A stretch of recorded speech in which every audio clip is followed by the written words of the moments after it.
Good morning, everybody. My name is Ivan Krylov, and I'd like to thank you for coming this early morning. I work for a compiler team in the Zing virtual machine team inside of Azul Systems. As you might have guessed from the name, since it has the name Falcon in it, I will talk a little bit about what we do with Zing, the things that we've been working on for the last several years with regards to just-in-time compilers. So a little bit about what we do.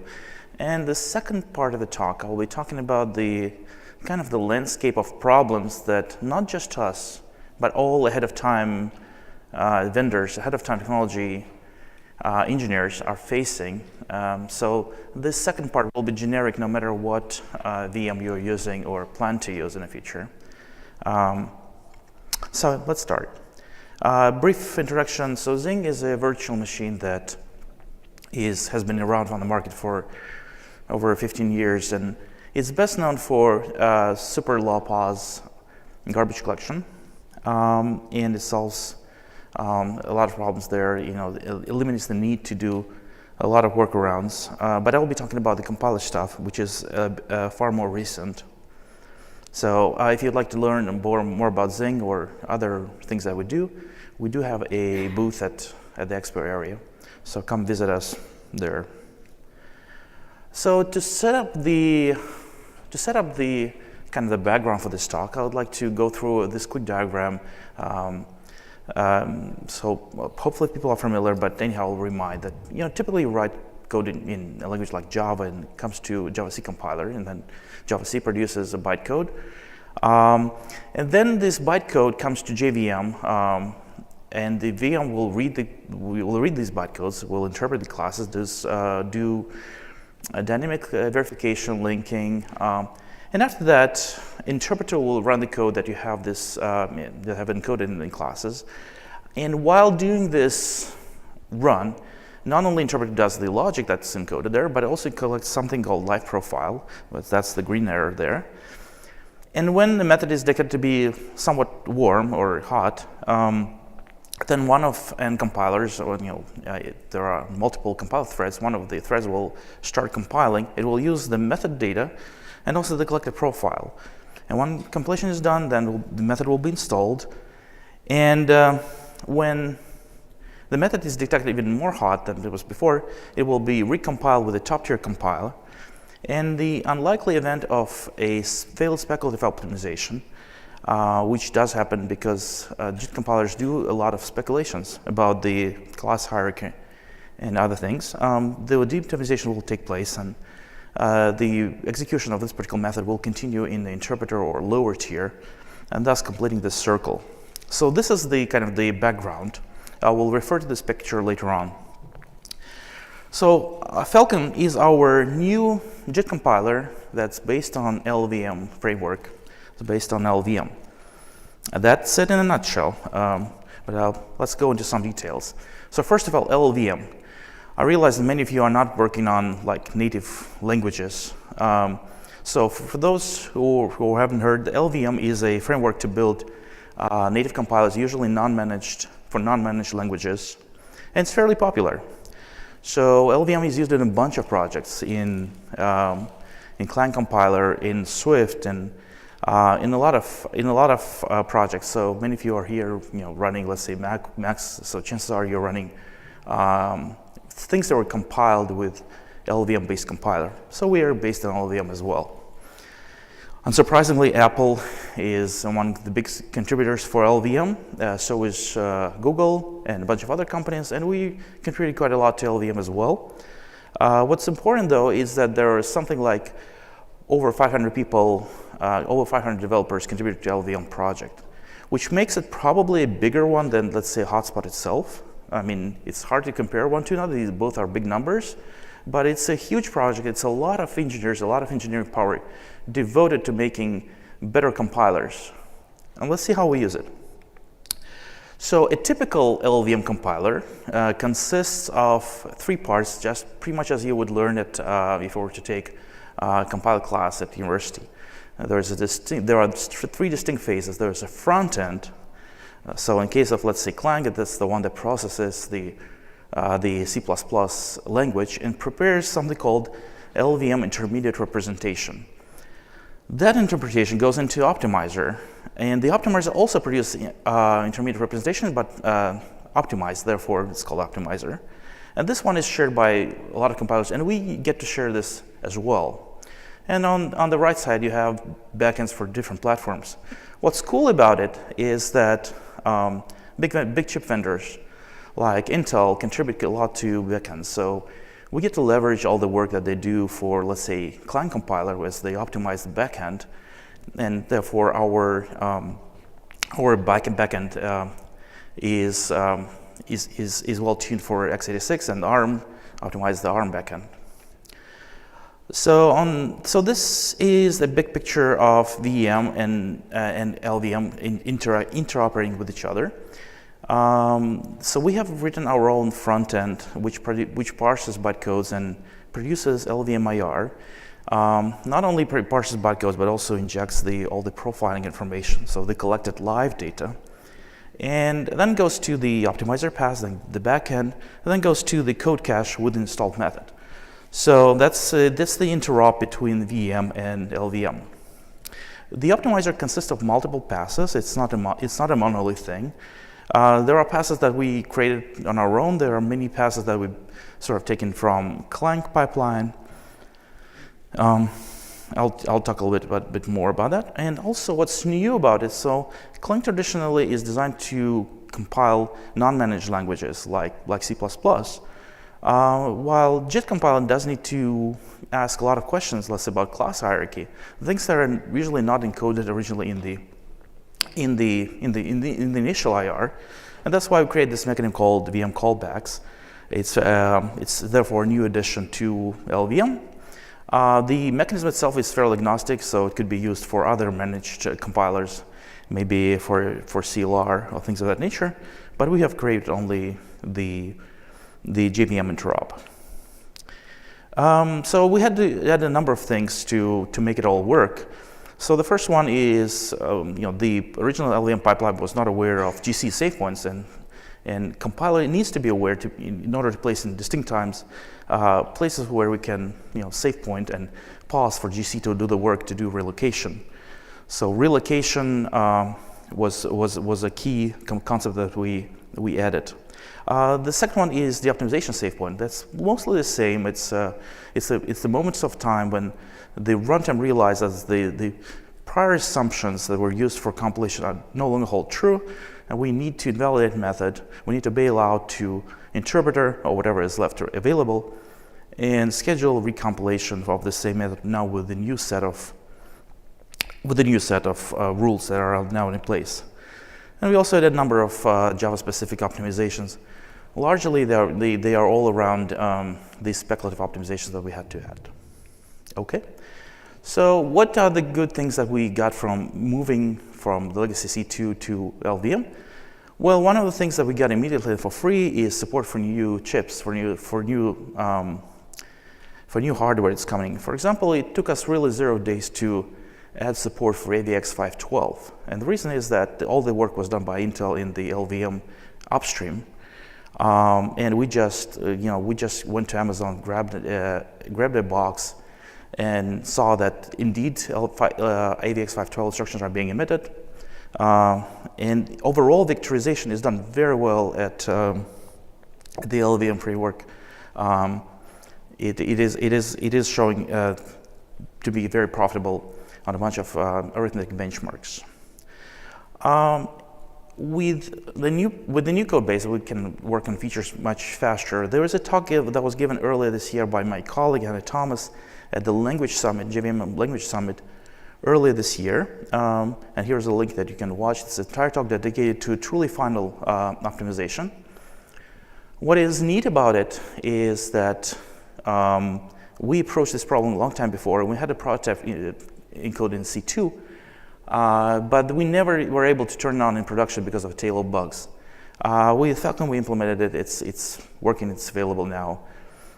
So that's nice. Another simple things got simpler. So intrinsics in C2, they are simple, but not so much. Like for example, for JEP 295, I had to do an intrinsic for on-spin wait instruction, for on-spin wait method in Java lang thread, and I did this for C1, C2, and Falcon. And remarkably, for Falcon, it was the smallest piece of code. The entire patch is right there on the screen. Coding things in LLVM IR is quite easy, and writing intrinsics therefore is very easy. So we can work on much faster.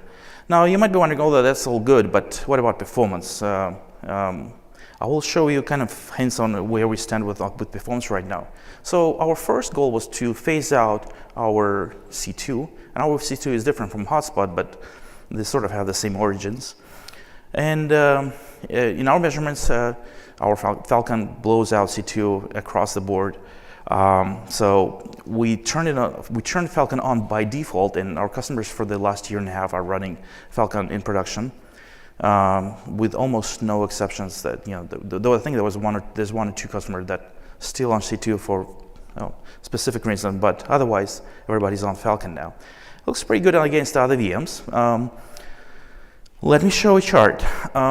So this is a measurement. It's not actually the latest 8 update, but these are the numbers that I collected a couple months ago. The way to read this chart is that this is a collection of benchmarks, not a single one, but many benchmarks. And each benchmark gives different numbers. Some are measured in seconds, some measured operations. So the score on the baseline, in which case it's OpenJDK 8, is divided by the score on Falcon. I'm sorry, the other way around. Falcon divided by OpenJDK. So the old numbers are normalized. So while the units of each measurement are different, the percentage is still can be put on a single chart and sorted from negative to positive. The red is where we lose. The green is where we win. And the way to read the chart is that we are fairly confident to sort of ask customers, try Falcon, and we think it's more likely that it will work better on your environment than let's say OpenJDK. You might as well say, okay, well, OpenJDK wasn't getting updates for performance updates for a few years now. Why are you comparing to OpenJDK 8? Well, the reason is that pretty much everybody is still running Java 8 in production.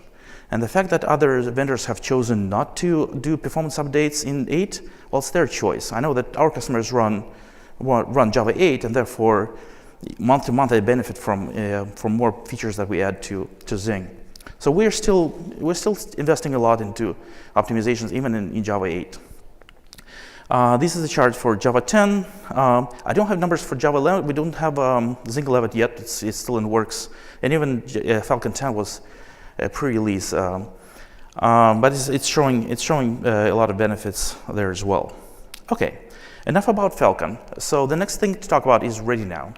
And ReadyNow is aimed at two purposes. One is to reduce the warm-up times.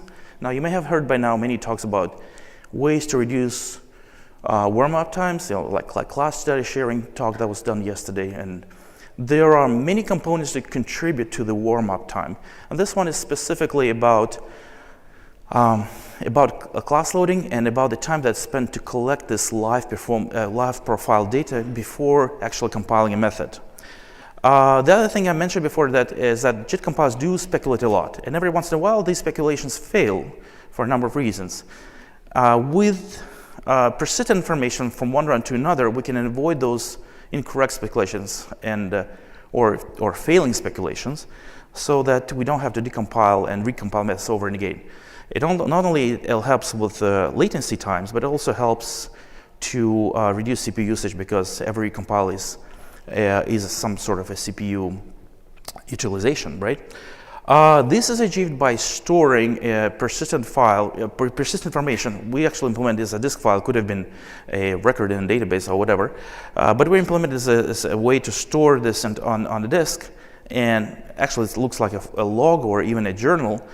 And the more difficult part was actually to add reading of this log and match the current run to the prior run and imply this information. I'll show you some examples of where difficulties lie.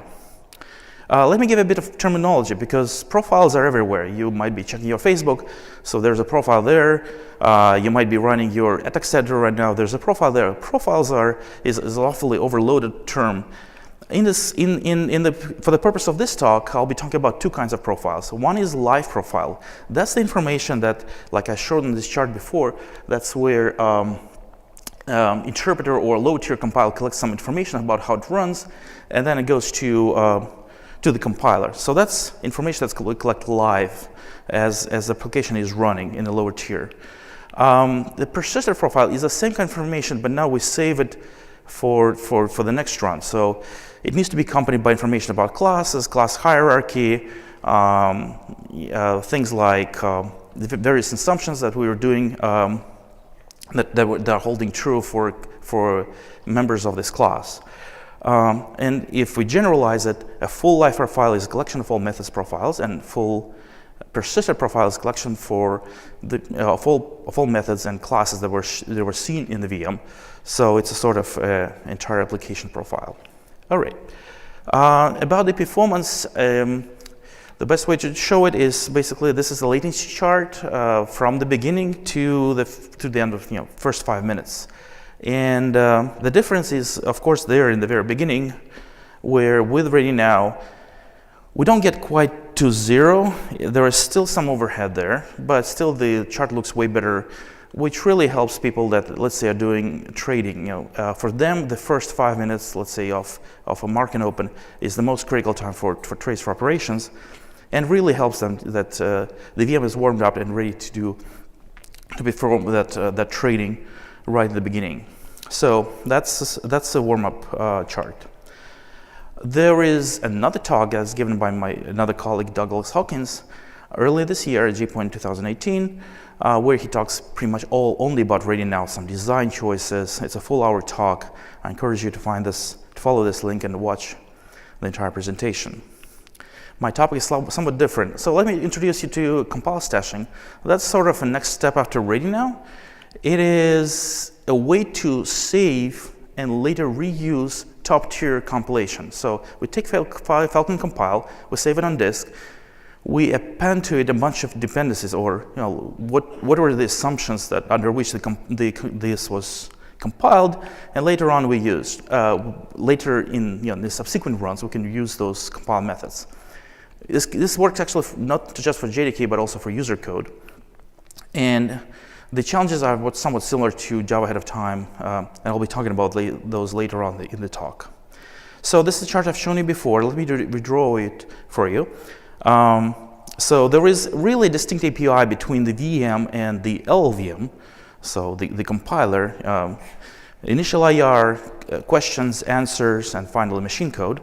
So it means that here we can insert some sort of a proxy or a caching thing that can save all the traffic going both directions. This is essentially like a database that consists of records. For example, here is a concat method, and a record will consist of 3 parts: the initial IR, the queries and responses, and the produced code.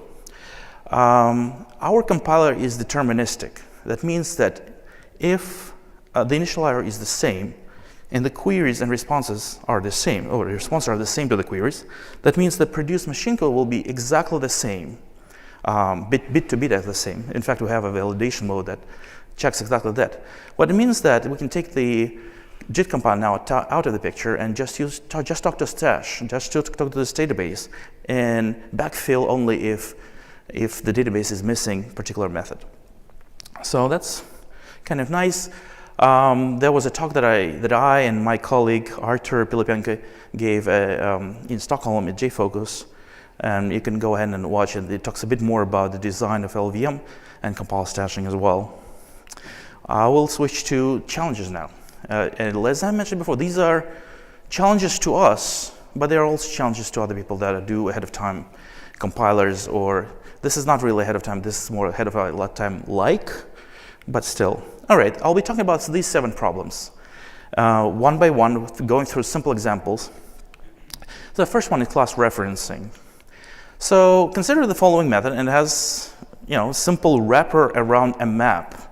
And there's a method that will, let's say, eventually get hot. It just returns the length of this map. Now, map is an interface.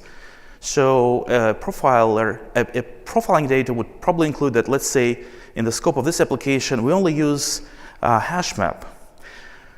So a pseudocode in IR would look something like, okay, if the merchandise is still an instance of hash map, return hash map's size, or whatever this method actually returns. Otherwise, follow this uncommon path, maybe continue interpreter, or things of that nature.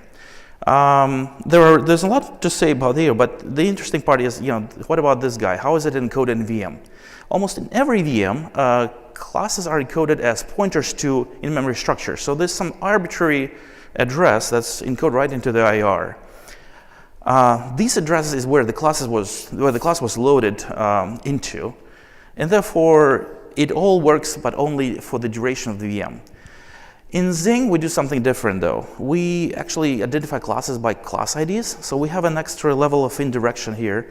But what's nice about it is that we can actually guarantee that, let's say, hash map is always 336 on every run. And this way, this entire encoded IR is actually consistent from one run to another. This helps us to match it when we use compile stash and when we try to find the compile method later on. I'm not sure how would I do this if I were to do this in OpenJDK. Class IDs were present in Zing VM for GC purposes for a long time, worked really nicely for the purposes of stable IR for compilation. All right, so that's class referencing. The next one is object identity. Let's say we have a method that is getting hot and just returns a hash value of a static final object, let's say a string.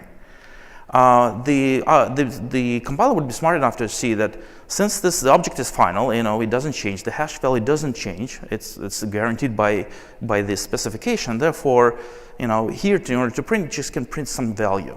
It will be valid enough, but it's only valid until VM shuts down. I'm sorry, and therefore, encoding it into persistent IR and saving it on the disk, next time we read it, this value will be different. This is something we have not quite figured out yet as of now. Maybe we'll change the way that hash codes are assigned.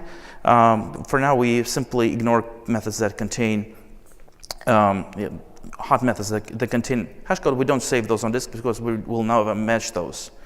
But at least the problem is identified, and we'll see how we'll solve.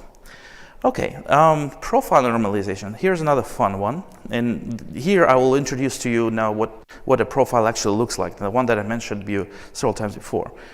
All right, so this is a fairly busy slide, but don't be scared by the amount of code. This is Java string index off method.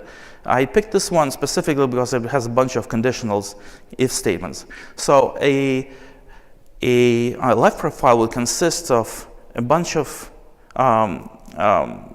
bits of information of when we took if or else branch in different locations of this code.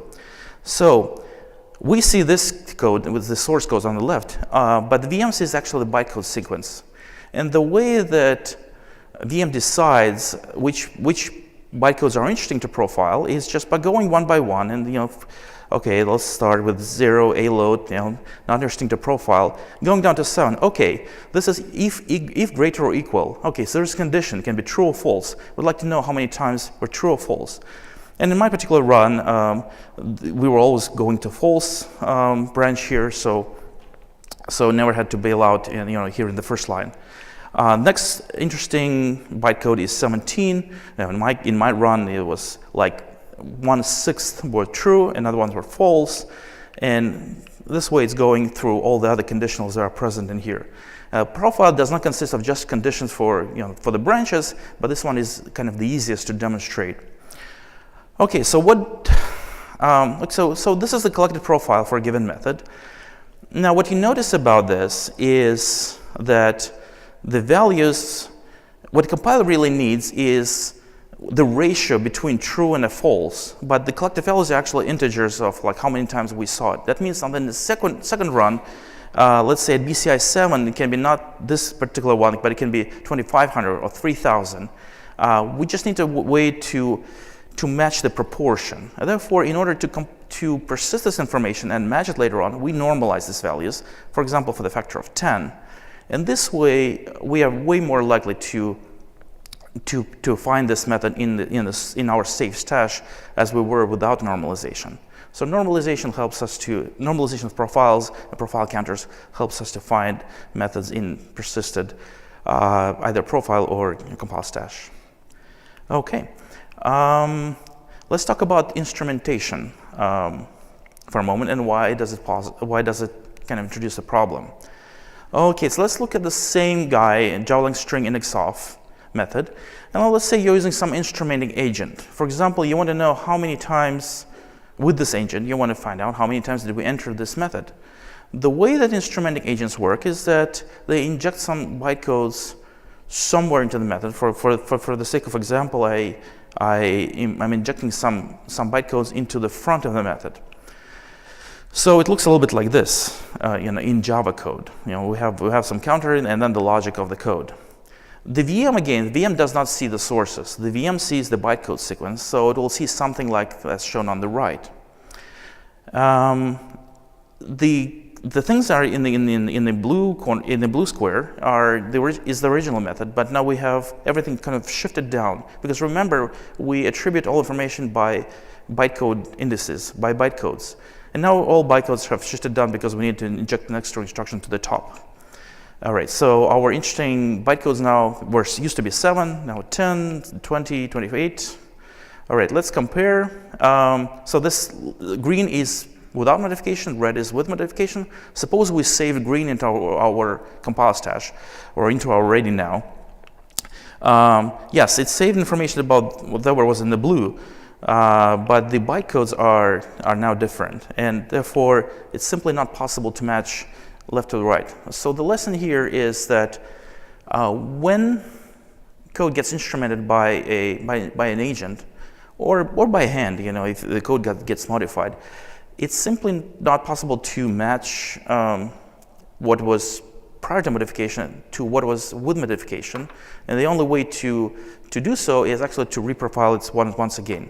And actually, if the agent does modification in the same way over and over again, then we will capture this new modified version and will be considered as the golden one. But nevertheless, if you turn on and off this instrumentation, it really hurts with regards to reading persistent information. Okay, so we've done through 4. We have a few more left. Actually, I'm really going fast through the slides. Okay, good. Let's talk about class identity. That's a fun one, isn't it? So let's say we have application with 2 class loaders, and both load classes A and B. This happens quite a lot, for example, when you have multiple versions of the same library that you want to run within the same VM. It actually happens all the time. So in order for persistent profile to work, it needs to be able to identify which classes and what came from which class loader. But class loaders are nameless, or at least were nameless. So this is a typical code example. You would have to write in order to implement your custom class loader. So you create a couple of class loader objects here, and then you use those to load classes, and you need to provide a way. So to load classes, this is done by extending Java, I forgot which package, the class loader class inside JDK itself. You extend that one by where to find the class, how to read bytes from it. So this is a typical kind of workflow how class loaders are implemented. But it doesn't solve our problem. So we saw what is here, loader 1, loader 2 variables. These are not seen to VM because they are lost, and we only have in the bytecode these are not present.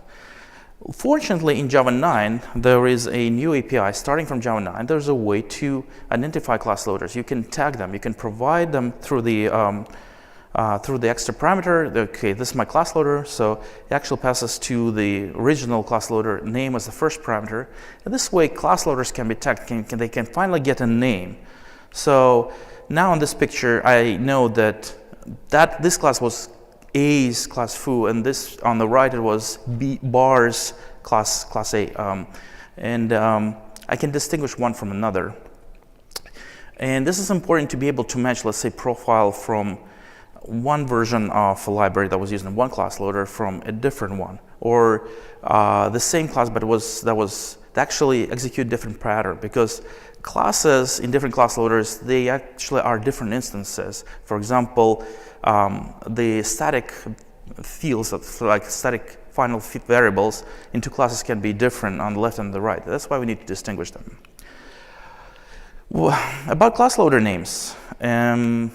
So if all names are the same or null, that's not useful at all, and that does help to identify.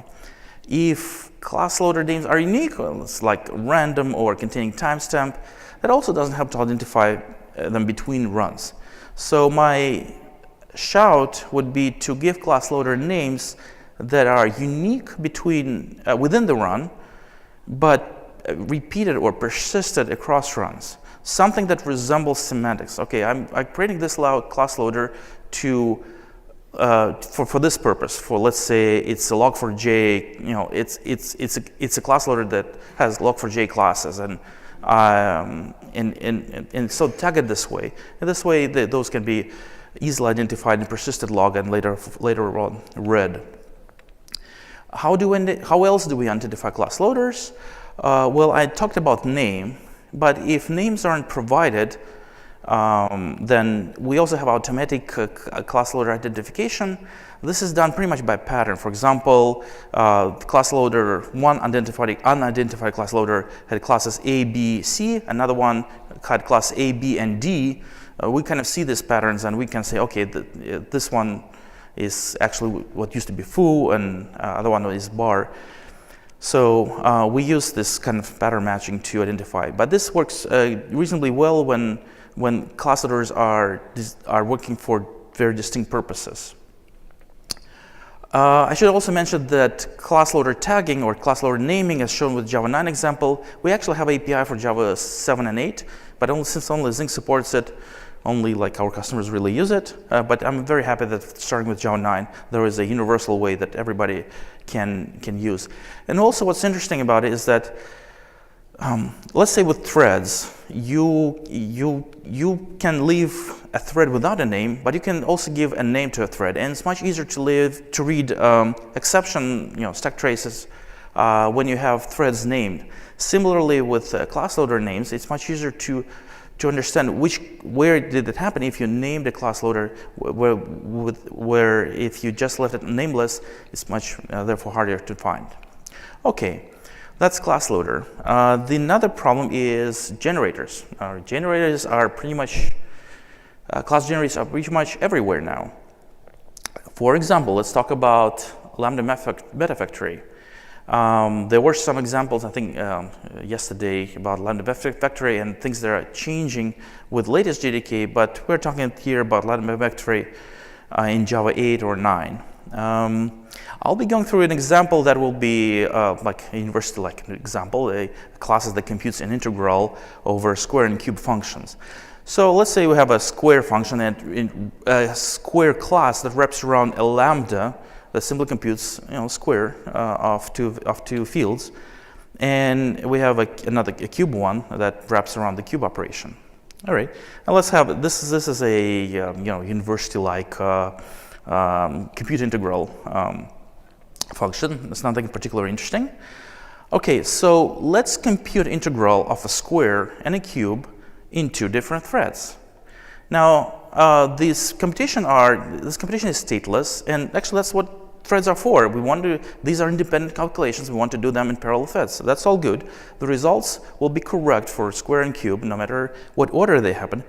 But you can see that since this is running in two separate threads, threads 1 and 2, the order of execution might be different, and depending on what kind of architecture you're running. If you're running, let's say, on a single core, they do have a very distinct times, before and after. If you're running them on two cores, they're running sort of in parallel, but still, with regards to any sort of synchronization or logging, one will come ahead of the other. What's interesting, though, is that if you use something like a flag dump proxy classes that's available in JDK, you can see which classes are generated out of those lambdas. And you can see that square and cube functions, they're actually bit to bit the same on the left and the run, but these are two different runs, and they happen to happen in different order, and the adjacent counters, These numbers 1 and 2 is actually the incrementing counter in the Lambda meta factory. They are kind of reverse in order. Very easy to reproduce this thing. What's important though is when we try to find a class in some persistent storage, we start with searching by name, and right here you see that the name's already mismatched. That means searching for a class becomes a lot harder. How to do that? How to fix that? Oh yeah, trace class loading. Here's another option. This time is VM option. It actually prints classes as observed by VM, and VM has this original class name and also appends essentially a hash value of the class, which makes it even harder to find it because we operate pretty much on VMs as observed by class names as observed by JVM.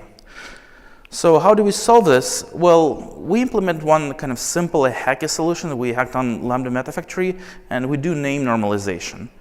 And we do so, this sort of helps us to get those names identifiable. Other vendors, even the ones that are present at this conference, that are working AOT, they actually replace Lambda meta factory and they have alternative solutions for Lambda generators. I think both solutions are valid and good, but the lesson here is not about Lambda meta factory. The lesson here is about generic case of class generators. So when class generator writers or authors write their code, they often don't think about how classes are named or how consistent is the content, as long as the logic is correct. And my shout to the writers of class generators is the following. Give class names somewhat consistent and meaningful names. Don't give random sequences, because these random sequences are okay maybe for within the duration of the run, but in order to find this class in persistent storage and reuse that information, we actually need something persistent. We are working with other class generators, vendors, to fix that. The content of the generate classes also needs to be consistent if possible. And we know that there are multiple factors. It's actually an entire separate talk about how content can differ a little bit. Generate class can be 1 or 2 bytes longer from one run to another.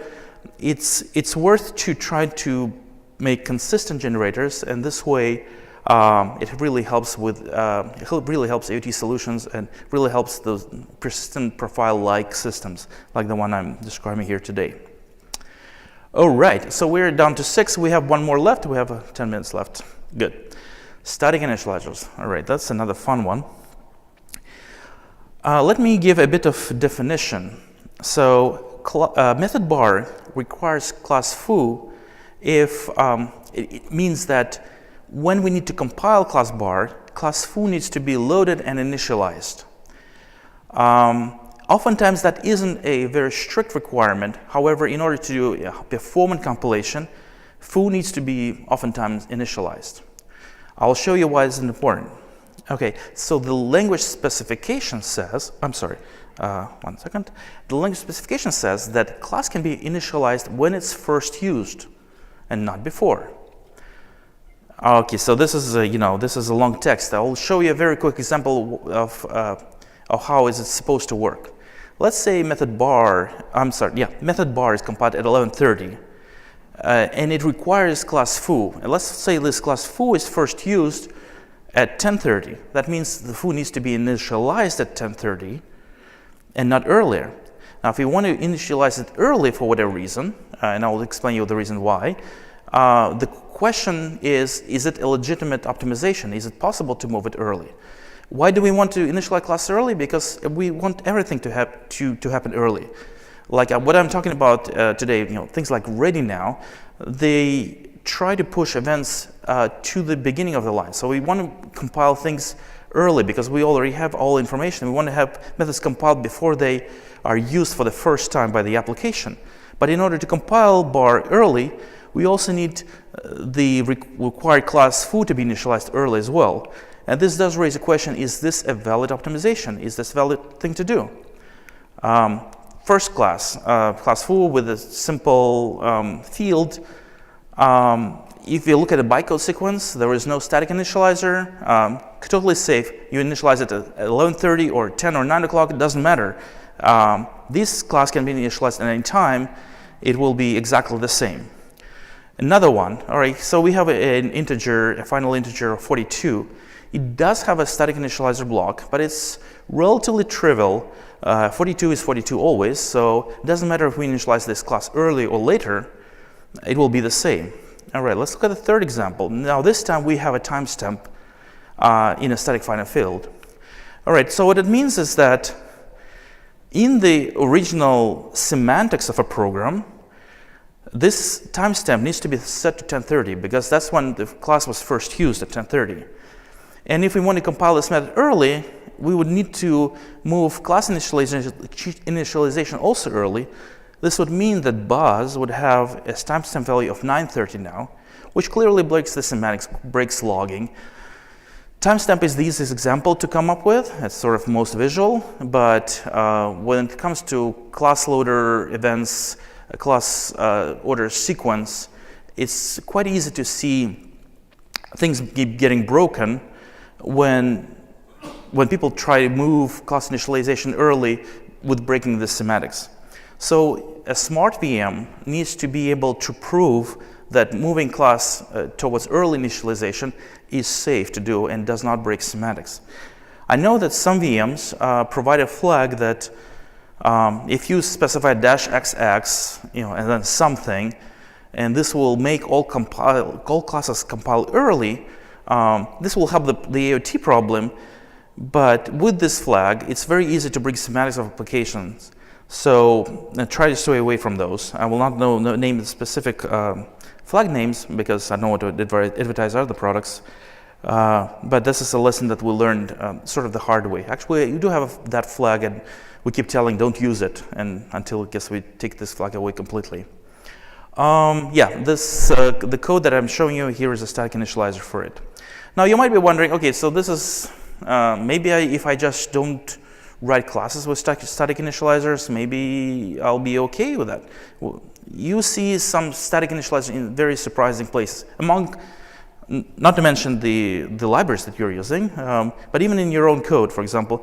Maybe some of you are using enums, and for people like me with C++ background, enums is something very simple. And indeed, what you have on the left is 35 bytes of source. It's actually 20 times bigger if you compile it with JavaC compiler. So binary compressed format is 20 times bigger. That's because there is a lot of things going on here. I will zoom it in here. Specifically, I will zoom into static initializer. The static initializer contains a call to creation of a enum constructor with a given string which is loaded from a constant pool and creates a vector of values and then places that created element inside of that vector. And even a smart JVM can hardly prove that this is safe to do in early time versus it needs to be done as according to specification when the class is first accessed. That's why even simple enums are somewhat problematic. And overall, this is kind of the definition of a problem why class initializers are sort of difficult to deal with. We'll not go away from those. Class initializers are here to stay. But when you design your code, when you write your code, try to think of operations if there is anything in class initializer that is sensitive to the time at which it runs. Because maybe some other VM that you will be running will attempt to move this class initialization early for the purposes and reasons that I'm discussing in this talk. And it can break your semantics. So you don't want to see your semantics to be broken, but there's some arbitrary flag. So try and move away things that are sensitive time to some other methods outside of static class initializers. Okay, so these are the challenges I want to talk about today. As a wrap up, a lot of innovations happening right now in the space of warmup and early assisted warmup. We're working on that, and other vendors are working on that. Interesting problems. Hope I'll be back in a year or two to report about new findings. You can try Zing. ReadyNow is there now for 3 years, and every year we're coming something new. So Falcon came a year later, and compile stashing another year later. All of these are now available in our product. You can start. There's a Zing trial, and there's also a way to get a feature preview. You don't even need a license for that. You can easily download and try Zing in your environment. And if it solves your problems, then we'll be happy to sell it to you, I guess. That's it for this talk. I have a Twitter handle. Please feel free to follow me. I tweet about things that are related to VMs. Thank you for your attention. I'm open to questions. I have 1 minute left, I think. Yes, Heinz. So the first one, probably don't want to answer. Is on-spin weight implemented in the open JDK? On-spin weight is part of JAP 295. It's in OpenJDK since Java 9. I think it's pretty much in every VM implementation right now. Yeah, but does it actually do the polls, or does it assume? Yes. So if the question is about is the polls instruction doing anything on non-x86 platforms, the answer is yes. So I'm not sure the status of the ARM port right now. But on x86, if the pause instruction is available, it will emit. Otherwise, it will be no operation. It's sort of a helping JAP to better utilize pause instruction that's available on x86. And the second one is the object identity. It actually wouldn't be incorrect to hard code. Okay, so the question is, if we were to change the algorithm at how object hash codes are calculated, maybe we can come up with a more persistent scheme. I think that's what we eventually have to do. It's actually much harder, as this was shown yesterday on the hash algorithm for arrays, where there's a formula which is part of the specification. I believe the hash code of the object isn't part of the specification, so we can do that, and I think everybody will eventually have to do it. For now, we just kind of bail out of saving this to persistent storage. We just run it just in time, compile it, and that's it. But I guess we can optimize. We can do better than that. If you've got code that assumes that two objects are different identities, it's broken anyway. If we got code that assumes that object, yeah, I would agree. Yes. Any other? Yeah, please. You've shown some comparison between C2 and Falcon. Has there been any comparisons done with the new Grail? We are comparing, so Graal comes in two flavors, as you know, is CE and EE. We are running some, we have some numbers. Yeah, hold on, sorry. It's, I'm going to my backup slides. Yeah, I'm sorry, these are not colored, these are backup slides. This is comparison with Graal CE. And this one is Graal EE. Yeah, what's above should be green, what's left should be red. Graal is a strong competitor. Yeah, no doubt about that. We are working hard. They're working hard as well. But also what's nice about Graal EE is it's a commercial JIT compiler to run in production. So, and we're commercial, so it's sort of apples to apples, I guess, comparison. Yeah. Go ahead. So in ReadyNow charts, at the beginning, I understand that there was a big difference between blue and yeah. But towards the end of the right side, Yeah.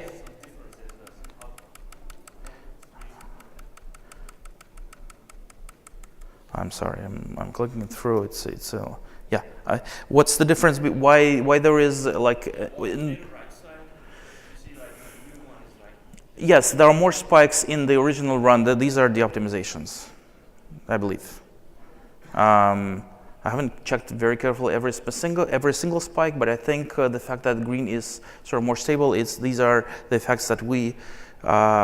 This is one of the benchmarks that does compile a lot and has a lot of de-optimizations, like in hundreds. That's not very typical of small applications. I won't name it for the sake of license and things like that. I won't name the benchmark. It's actually a quite common one. VM people would know it. But it's this one of those that compiles a lot.